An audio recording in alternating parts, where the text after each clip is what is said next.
جرأت داری یه داریم تکبیرت گنازاد. هلو گایز، چطورین بچه ها؟ من آرش آرکی هم. خوش اومدیم به این ویدیو. بچه ها دیدین که باری دوباره ادعا کرد کیک بودی برای ما بنازم. بچه ها این بار گفت گانازاد اسم که بردیمش گفت ببین گانازاد، ما گفتیم رو چشم داشتا.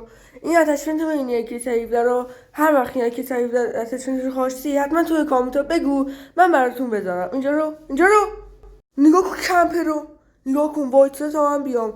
آخه پسر خب مشکل داری بینا، داریم زحمت میکشیم. دیدین چقدر کمپره؟ با همین کمپریاش کیل میگیره میشه 8 دیگه، همینه دیگه.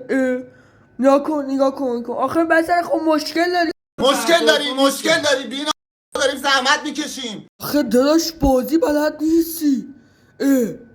هم قدرت میزنه هم کم میکنه. این چه زندگی شده برای این بل کلافازا؟ آقا بنازم. اینجا رو نگاه. آه فشار چیه؟ اینا چه کاریه؟ اینجا نگاه. سلام علیکم.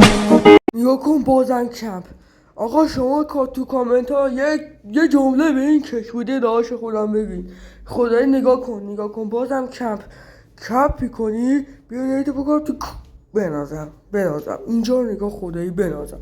نگاه کن خدایی یکی 117 اینجا من نجات داد. اگه تشمنت میخوای حتما تو کامنت ها AK 117 من تو ویدیو بعدی حتما بزنم این گانه یکی 117 رو.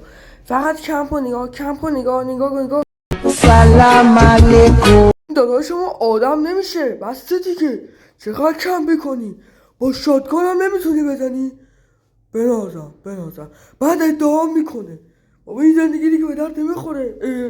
نگاه کن اسنایپ میکشه. آخه مگه پسر خوب میتونی منو AK سریفدر با اسنایپ بزنی؟